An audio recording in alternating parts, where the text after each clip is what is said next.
For the latest top tips, reviews and advice, please subscribe below. Hello and welcome to Attwoolls Camping and Leisure with me, Mike. Today I'm giving you a bit of a guide to really what you to look for in a rucksack. So majority of what we're going to talk about now is mostly to do with sort of DV, and it's more that sort of orientation, but you can use this for general rambling as well. My colleague Sophie here is with me as well, and she's basically going to fit this. What we use for example is a Van Gogh Sherpa rucksack. Obviously comes in different sizes, but we'll go through some very key points on the actual item. Make sure when you are buying this, and it's probably a rucksack's probably one of the most important bit of equipment you can buy for Duke and Vedder Awards, along with probably boots. So it's definitely a very worth consideration, spending probably a little bit more money on a good bit of kit, because it's what's going to take you from A to B to C, and you don't want to be, you know, having issues with circulation certainly around the body. So I'll hand you over to Sophie now. We're just going to go through a few main things to bear in mind when you're looking at getting a rucksack. Okay, so the first thing to be very mindful of with a rucksack is your hip belt. It needs to be fitting really snugly around your hips. The idea is that once it's fitted properly, is that when it's attached, the bag is staying on your back. It's not moving away, it's there, it's supported via the hip belt. After you've got the hip belt sorted, that's when you want to tighten the straps and get all of these tiny little straps sorted, and the chest strap, and make sure that that's all fitting nicely. But the first stage is the hip belt. So on the inside of pretty much every bag, there's a little seam area.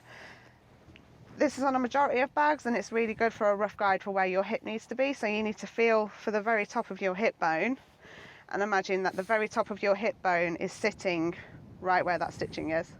So it's a little bit below and a little bit above, so all of the weight is going through your hips, not onto your hips and not below your hips. So naturally, obviously, women have wider hips than men anyway. So what you'll find is, I suppose, that certainly when you've got younger kids and things like that, you need a shorter bag, because what's going to fit, you know, a young 13-year-old's not going to fit, you know, a fully grown adult. Nope. So that's where a good backpack will have a back adjuster on. You can get backpacks that look like this, that have got no adjustment to them whatsoever. If you're very lucky, it will fit you. 90% of the time it won't fit you properly. So you want to go for a backpack like this that's got good adjustments on it. This one specifically, it's done by the webbing straps. You can move it up and down quite nicely to the place that you need it to be. You can give it a go. Right. So this is basically just straight off the shelf. We haven't worked at this at all yet to see if it's actually going to fit where it's meant to. So talking hip bones, we're talking about there. And then the strap points around about midway, so it's not too bad, I suppose. Probably do with coming down a little bit. Down a little bit. So we'll adjust the height of the actual backpack itself.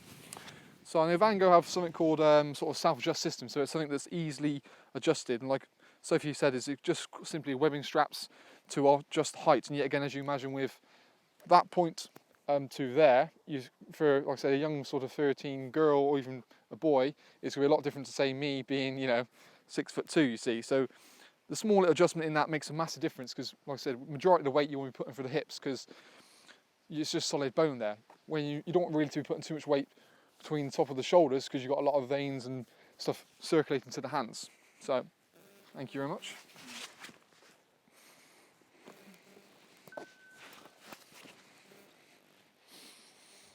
Is that fitting better?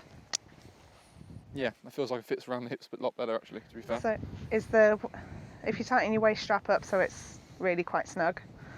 I think it's already there, to be fair. Heavy lunch.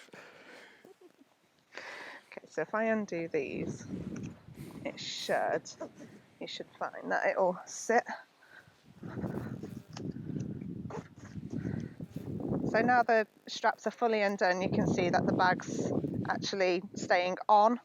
That's just from the hip belt.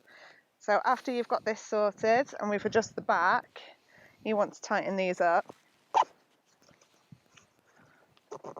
So what you're looking for is a nice clean area where it's touching completely. You'll find that you tend to get a tiny little gap just about here, but that tends to be where the actual strap's attached to the backpack.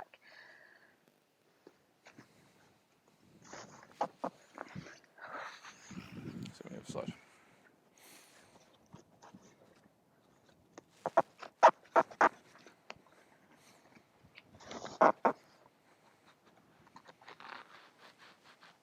that too tight? No, it seems fine.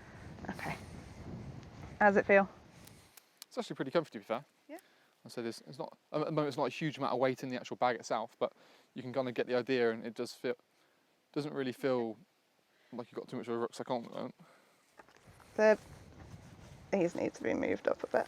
So the next bit that you'll need to do up is the chest strap. So these are really helpful for keeping the straps away from digging in under your arms. So if you've got that done up, you don't want it too tight because you don't want it causing pressure on your actual chest, but you just want it so it's keeping your straps nicely supported so they don't move around at all. Just up one.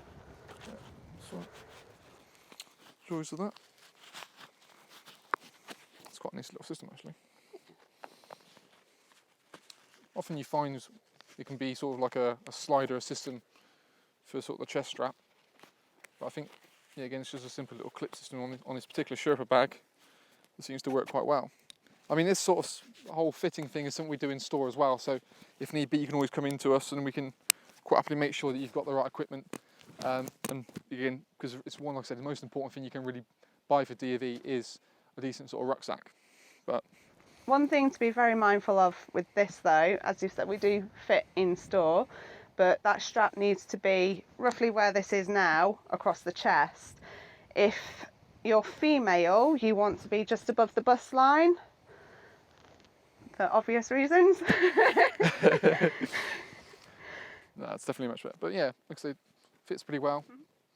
And like I said, there are a selection of sizes you can buy, and it's all relevant to that as well. So it's one thing to be cautious of how many litres you are going to need. I mean, the general sort of scale of that tends to be, for Duke of Edinburgh, around 60 litres. You can get 70, 80 litre packs, but for what you're doing, it's not really essential. No, that's one thing, you don't want to give yourself too much room to overpack, because having limited space is actually quite good, that you don't bring loads of useless stuff that you're never actually going to need.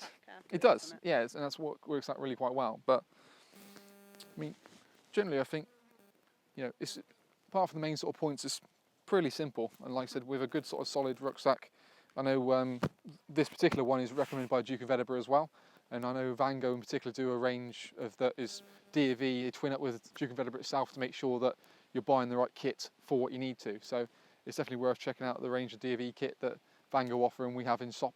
But I think that's pretty much everything. There's one more thing. So there's some straps just here. So after you've done everything else, you want to tighten these up. And what that's going to do is just bring the weight